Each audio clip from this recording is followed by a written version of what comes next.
C'est à la Motte Beuvron que nous rencontrons le staff de la Fédération française d'équitation qui, depuis 2014, a mis en place différents modules pour la préparation physique et mentale des cavaliers.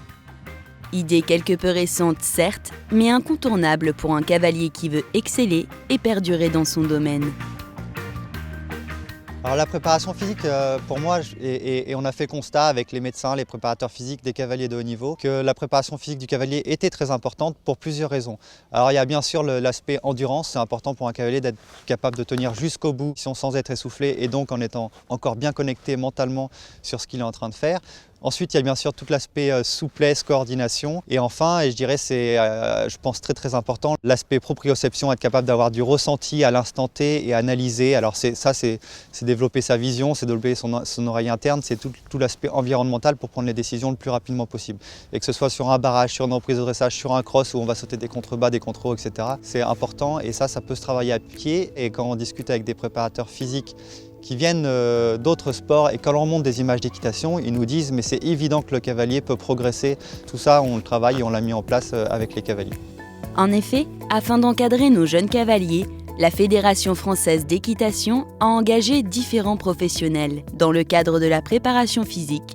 C'est à l'élite de la voltige qu'elle a fait appel. Du coup, ma mission d'aujourd'hui, elle est de sensibiliser les jeunes cavaliers en équipe de France aux bienfaits et à l'importance de la préparation physique, qu'elle soit aussi bien pour la protection de leur corps que pour l'amélioration dans leur spécifique. Essayez d'aspirer le ventre, comme on fait sur la plage un peu l'été. Et on essaye d'expirer par les poumons, mais sans contracter les abdos au-dessus. Après, ils sont tous assez assidus, ils arrivent sur des stages en équipe de France, ils sont tous plus ou moins éveillés. Que ça impacte réellement ou pas sur leur activité en tant que sportif, en tant que cavalier, c'est pas forcément grave. Après, ce qu'il y a, c'est que ça, au moins, ça les oriente et ça leur dit « Ok, ça, c'est peut-être important par rapport à ma discipline, ça peut peut-être m'aider pour ça. Effectivement, j'ai des petits problèmes de dos, je suis un peu raide ici, ça peut peut-être m'aider à être plus souple, ça peut peut-être m'aider à protéger mes articulations. » Et c'est ça, en fait, l'idée, c'est que moi, j'essaye de les éveiller là-dessus, tout simplement.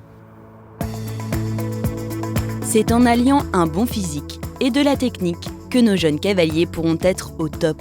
Une étroite collaboration a donc vu le jour depuis quelques années entre les coachs sportifs et les entraîneurs nationaux. Parfait ça.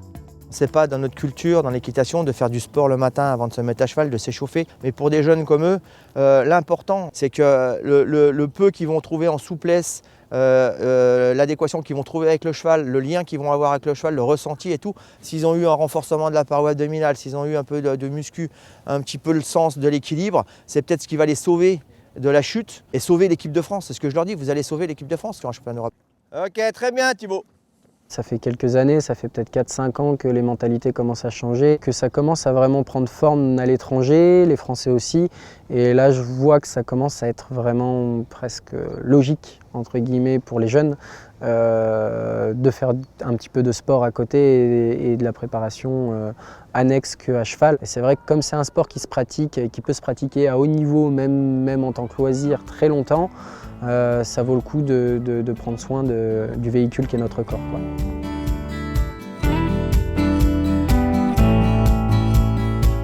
Le travail élaboré du staff a porté ses fruits. Je cours un maximum pour travailler le cardio, mais aussi il y a de la musculation à faire, parce qu'à cheval, il faut être performant du début à la fin. Et justement, je pense que de pratiquer d'autres sports, ça nous permet de nous concentrer sur nous aussi, pour pouvoir, quand on est à cheval, être déjà nous très bien, pour que le cheval soit bien. On est un couple, mais il faut que séparément, le cavalier il puisse tenir en équilibre, il puisse être souple, mais aussi très tonique, comme le cheval. Le cheval, on va lui demander d'être très souple et tonique en dressage, et en cross, beaucoup de force. Et c'est là où justement, je pense que tous les deux, on doit travailler là-dessus. Je me suis mise à un sport que j'emploie tous les mercredis, qui est le yoga. Je suis moins énervée quand je monte sur mes chevaux, comme je pouvais l'être après en avoir monté 3-4. Je suis mieux, je suis plus zen, je m'énerve moins vite. Et voilà, j'arrive à être plus souple à cheval. Voilà, je pense que ça m'aide.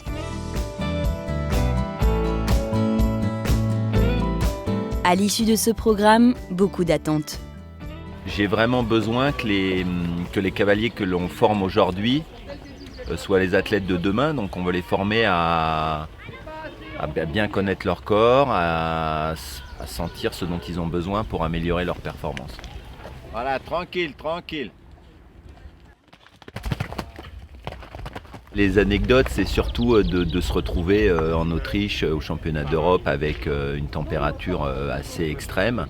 Et on voyait les cavaliers qui avaient du mal à reprendre leur souffle en sortant de piste et tout. Et on leur a dit, mais c'est là où on s'est rendu compte qu'il fallait vraiment qu'on travaille le fond et qu'on travaille le poids de forme, je dirais, pour que, vraiment connaître son corps pour que le cavalier ne transpire pas inutilement, ne s'essouffle pas inutilement et voilà, et soit plus en équilibre sur son cheval. Et je pense qu'aujourd'hui, nos cavaliers, quand ils ont été formés à 18 ans, on n'avait pas mis toute cette pratique en place, c'était pas encore dans les mœurs. Mais aujourd'hui, ils se sont rendus compte, arrivés à 30 ou 35 ans, qu'il fallait qu'ils durent encore 30 ans. Et donc, ils commencent tous à faire attention à leurs adducteurs, à leur souffle, à leur équilibre, et ils se sont rendus compte que ça passait obligatoirement par une préparation physique de son corps. On va faire toute seule. Demi-tour à gauche, le petit vertical avec la feuille de ligne. Le renforcement musculaire, tout ce qui est dorsal, tout ce qui est abdominal, même au niveau du travail des trapèzes est quelque chose de très important pour le cavalier. Ça évitera à terme les problématiques, donc c'est de la prévention. Le cavalier, comme il travaille avec un cheval, donc un être vivant, il est toujours en équilibre ou en déséquilibre.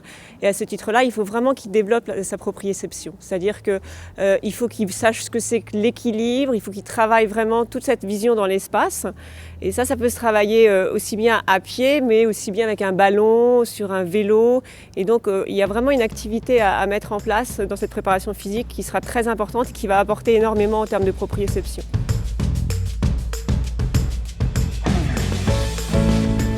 La préparation physique ne se limite pas qu'au stage. En effet, pour que ça marche, il faut aussi continuer de son côté. Ok, mais comment faire ?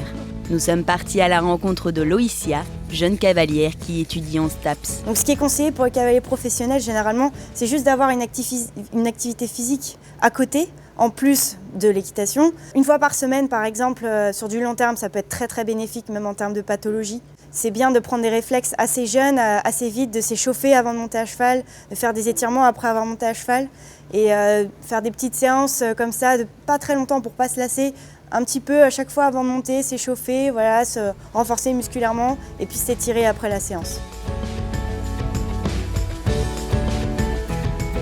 Les jeunes cavaliers ne sont pas les seuls à avoir pris conscience de l'importance de la préparation physique et mentale. Je pense que les cavaliers de seniors de haut niveau sont un beau moteur pour les jeunes, parce qu'ils ont tous conscience qu'à très haut niveau, tous les cavaliers de saut d'obstacle ou de complet ou de dressage commencent à s'y mettre. Alors même si ça reste encore à développer, mais c'est une dominante qui, je pense, est rentrée dans les mœurs et qui fait partie du quotidien du cavalier de haut niveau. Et c'est vrai que des discussions qu'on peut avoir avec les jeunes caves, par exemple ici en complet, ils sont tous très demandeurs. Ils se rendent bien compte que de toute façon, s'ils veulent être à très très haut niveau, ce sera un élément aussi nécessaire dans le cadre de leur préparation pour aller chercher courir des grosses épreuves. Donc pour les cavaliers, il faut entre guillemets user un petit peu de subterfuge pour créer des situations qui sont facilement applicables à la maison ou aux écuries. Voilà, on essaye de séquencer un petit peu leur quotidien en incluant ces petites phases de préparation. Le cavalier, il y a bien longtemps, s'occupait plus du cheval que de lui-même. Aujourd'hui, on s'aperçoit pour exceller et notamment pour s'inscrire dans le temps sur ces exigences au quotidien de cavalier de haut niveau, on a besoin d'être bien dans son corps, mais aussi en forme, donc de bien manger, de bien bouger et de préparer l'ensemble de toute sa musculature, posture, fonctionnement. Donc on a choisi, avec l'ensemble des cadres de la DTN et des entraîneurs, de mettre au programme sur les stages sportifs et regroupements techniques ces petits modules de sensibilisation à la préparation physique. La préparation physique est donc essentielle aux cavaliers, aux jeunes et aux moins jeunes. Mais la préparation mentale est également un réel atout pour aborder les différentes épreuves dans la vie d'un cavalier. Rendez-vous donc sur le second opus des piliers de la performance sportive qui sera consacré, comme vous l'aurez deviné, à la préparation mentale.